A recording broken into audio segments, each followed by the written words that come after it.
सबैजना नमस्कार। SQL सिरिजमा आज म तपाईहरुलाई new topic concat functions versus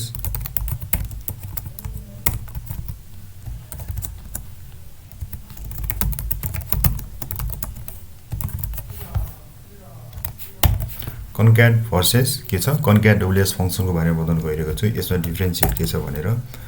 यसमा डिफरेन्शिएट खासै केही पनि छैन। यसको syntax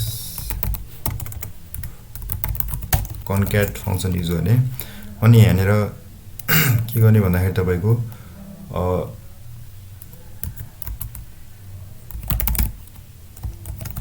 string value 1 string value 2 string value n तपाईले यहाँनेर के गर्न सक्नुहुन्छ भन्दाखेरि तपाईले n नम्बर अफ आर्गुमेन्टहरु पास गर्न सक्नुहुन्छ। अब यसको सिन्ट्याक्स यस्तो हुन्छ concat को concat मा जहिले पनि string value दिने अनि त्यसलाई चाहिँ हामीले चाहिँ जुनलाई चाहिँ concat गर्न खोजिरहेका छौं त्यसले तपाईले यहाँनेर string value 1 2 3 यहाँनेर string value नभएर तपाईले डेसिमल अथवा तपाईको इन्टिजर भ्यालु जुनसुकै चाहिँ डेटा टाइपको भ्यालु पनि दिन सक्नुहुन्छ। तर यसले रिटर्न गर्दाखेरि सिंगल भ्यालु स्ट्रिङ टाइपमा रिटर्न गर्छ। अब concat WS को पनि अलि फरक छ। concat WS कीवर्ड युज गर्ने अनि यहाँनेर सेपरेटर युज गर्ने। यसमा के हुन्छ भन्दाखेरि तपाईको सेपरेटर युज हुन्छ। यसमा कुनै पनि सेपरेटर हामीले युज गर्न मिल्दैन। यसमा हामीले यदि सेपरेटर युज गर्न पर्यो भनेपछि एभ्री प्यारामिटर अनुसार चाहिँ हामीले चाहिँ सेपरेटर युज गर्नुपर्छ। यसमा चाहिँ सिंगल सेपरेटरले काम गर्छ।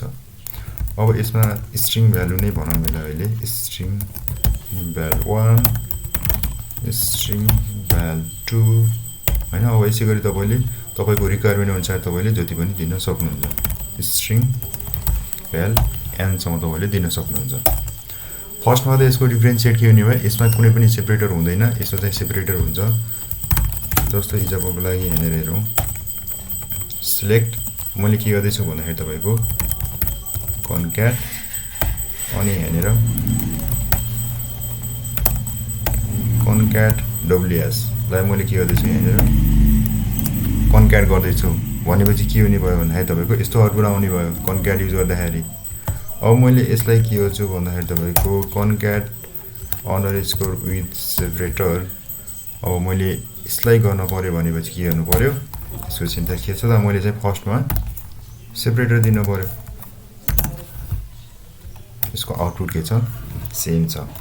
अब मैले concat underscore WS with separator भनेर मैले के गर्नु पर्यो भन्दाखेरि तपाईको यहाँनेर यसरी चाहिँ मैले के दिन पर्यो अर्को पनि एउटा चाहिँ फंक्शन्स भनेर मैले चाहिँ concatenate गर्न पर्यो भनेपछि यसरी तपाईको एभ्री प्यारामिटर वाइज मैले चाहिँ के दिन पर्छ भन्दाखेरि सेपरेटर दिनु पर्छ। फंक्शन्स भयो। अब मैले यहाँ दिँदाखेरि नर्मली यहाँनेर पर्दैन किनकि यसले सेपरेटर भनेर अलरेडी नै फर्स्ट प्यारामिटर आर्गुमेन्टहरु चाहिँ पास गर्नुपर्छ जसमा चाहिँ जसले गर्दा चाहिँ हाम्रो जतिसुकै हामीले चाहिँ के हुन्छ यहाँनेर प्यारामिटरहरु पास गर्दाखेरि अथवा प्यारामिटर आर्गुमेन्टहरु पास गर्दाखेरि यसले चाहिँ सिंगल सेपरेटरले नै काम गर्छ देख्न सक्नुहुन्छ। अब यसमा कोड डुप्लिकेसन भयो तपाईको यहाँनेर चाहिँ इच आर्गुमेन्ट अनुसार चाहिँ हामीले के दिन पर्यो सेपरेटर दिन पर्यो। यसमा परेन। यसको मेन डिफरेन्स भनेको यति नै हो। अब यसमा concat के गर्छ भन्दाखेरि तपाईको कुनै पनि कोलममा नल छ भनेपछि नल भ्यालु रिटर्न गर्छ भन्ने छ र प्र्याक्टिकली त्यस्तो चाहिँ हुँदैन जस्तो लाग्छ मलाई। अनि concatenation WS ले के गर्छ तपाईको नल भ्यालुलाई स्किप गर्दिन्छ त्यसलाई चाहिँ इग्नोर गर्दिन्छ जस्तो कि यहाँनेर देख्न सक्नुहुन्छ। अब मैले यहाँनेर बीचमा के गरे भन्दाखेरि तपाईको नल भ्यालु लिए र मैले यहाँनेर पनि नल भ्यालु लिए भनेपछि के हुन्छ भन्दाखेरि तपाईको यहाँनेर नल भ्यालु लियो त लिएन के गर्छ यसले पनि लिदैन। तर यसको डेफिनेसनहरुमा अनि डकुमेन्टेसनहरुमा हेर्दाखेरि concat ले चाहिँ नल भ्यालु रिटर्न गर्छ भन्छ है। तर यहाँनेर फेरि गरिरा छैन अहिले तपाईले प्र्याक्टिकली देख्न सक्नुहुन्छ।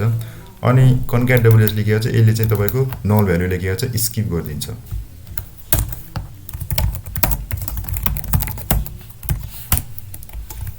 टिचर टेबल छ full name district address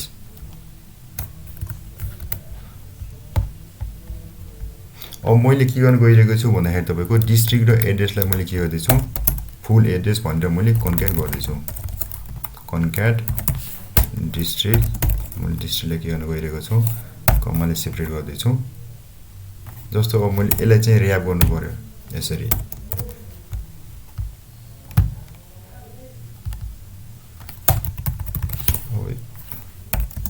थोरै डिफरेन्ट गरौँ एड्रेस छ अनि एड्रेस सँगसँगै मैले के गर्छु भन्दाखेरि डिस्ट्रिक्टलाई मैले ब्र्याकेटले र्याप गर्दैछु भनेपछि मैले के गर्नु पर्यो यसरी गर्नु पर्यो यसरी कन्क्याट भयो यसको आउटपुट हेरौँ त के हुन्छ तपाईको बानेश्वर काठमाडौँ कालङ्की काठमाडौँ कोलङ्की काठमाडौँ अनि लमहीदाङ गोदावरी ललितपुर घोराइदाङ यसरी आयो यो सँगसँगै अब मैले कन्क्याट विथ सेपरेटर युज गरेँ भनेपछि मैले के गर्नु पर्यो भन्दाखेरि तपाईको यसमा तपाईको यसरी सेपरेट गर्दाखेरि तपाईको मिल्दैन किन मिल्दैन भन्दाखेरि तपाईको हाम्रो अब सेपरेट त हामीले केले सेपरेट केले गरेका छौं केले गरे हैन अब त्यसको लागि त मैले यहाँ के गर्नु पर्यो भन्दाखेरि तपाईको यो इक्जाम्पल अलि मिलेन यहाँ यसरी सेपरेटर दिने सेपरेटर मैले कमा दिन सक्छु अनि एड्रेस आयो अब मैले यहाँ सेपरेटर मैले फर्स्टमै दिन सक्छु डिस्ट्रिक्ट एड्रेस ठीक छ सेम रिजल्ट आयो तर यहाँ अहिले चाहिँ तपाईको दुईवटा प्यारामिटर छ भनेपछि तपाईको यहाँ चाहिँ धेरै चेन्जेस हुँदैन किनकि यहाँ चाहिँ एउटा चाहिँ सेपरेटर हुन्छ र यहाँ चाहिँ हाम्रो सेपरेटर भन्ने नै हुन्छ अब यसैगरी अर्को नेक्स्ट दिनु पर्यो भनेपछि हामीले चाहिँ यहाँ के गर्नु पर्यो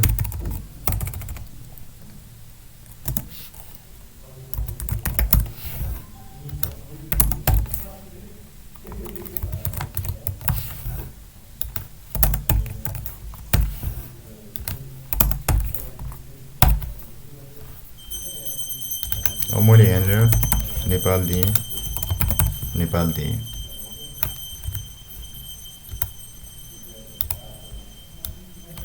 यसमा दिनु पर्यो त यसमा त परेन अब के छ भन्दाखेरि यसमा आउटपुट तपाईँले सेम देख्न सक्नुहुन्छ अब यसमा कन्क्याट डब्ल्युएसमा के गर्यो यो सेपरेटरले सबैमा काम गर्यो तर कन्क्याटमा के गर्यो तपाईको सबै प्यारामिटरमा तपाईको के दिनु पर्यो सेपरेटर दिनु पर्यो मेन डिफरेन्स यति नै हो अब अरु के छ भन्दाखेरि तपाईको कन्क्याट डब्ल्युएस भनेको तपाईको SQL 17 देखि त्यो भन्दा लेटेस्ट भर्जनहरुमा 2017 देखि आएको हो 2017 अथवा त्यो भन्दा लेटेस्ट भर्जनमा काम हुन्छ 2012 तिरमा के हुन्छ concat WS function with separator function use गर्न थाल्नु भयो भने चाहिँ यसले एरर दिन्छ त्यसैगरी कन्क्याट फंक्सन तपाईले जुनसुकै भर्जनमा पनि युज गर्न सक्नुहुन्छ अब त्यसैगरी अब यहाँ तपाईको दुईटैले के छ तपाईको डेटा टाइप जुनसुकै भए पनि यसले चाहिँ काम गर्छ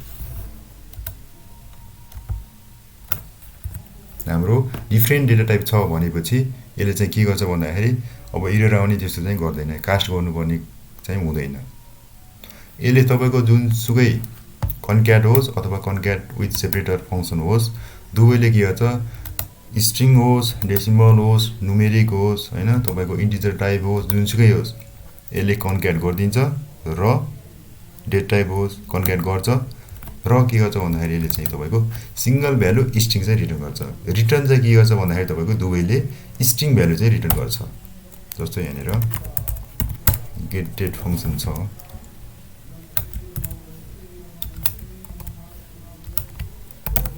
हाम्रो कन्क्याटमा एभ्री प्यारामिटर अनुसार हामीले के दिनु पर्यो सेपरेटर दिनु पर्यो यसरी तपाईले जुनसुकै डेटा टाइप होस् डेट टाइम होस् तपाईको इन्टिजर न्युमेरिक डेसिमल जुनसुकै छ यसले चाहिँ एक्सेप्ट गर्छ दुवैले डिटेल्समा मैले यसभन्दा अगाडि नै बनाइसकेको छु कन्क्याटको बनाएको छु त्यसैगरी कन्क्याट विथ सेपरेटर फंक्सनको सेपरेटली मैले भिडियो बनाएको छु हेर्न सक्नुहुन्छ यसमा डिफरेन्शिएट सोध्यो भनेपछि इन्टरभ्यूहरुमा कतै तपाईले क्वेशन सोध्यो भनेपछि तपाईले भन्न सक्नुहुन्छ एउटामा चाहिँ कन्क्याटमा तपाईको सेपरेटर युज हुँदैन यसमा चाहिँ इच आर्गुमेन्ट अनुसार हाल चाहिँ के गर्नु पर्यो सेपरेटर राख्नु पर्यो कन्क्याट विथ सेपरेटरमा एउटा सेपरेटर हुन्छ जसले चाहिँ सबै उसमा काम गर्छ कन्क्याटले नल भ्यालु रिटर्न गर्छ र कन्क्याट डब्ल्युएसले नल भ्यालुलाई स्किप गर्छ भने चाहिँ भन्न सक्नुहुन्छ आजलाई यति नै शुभ दिन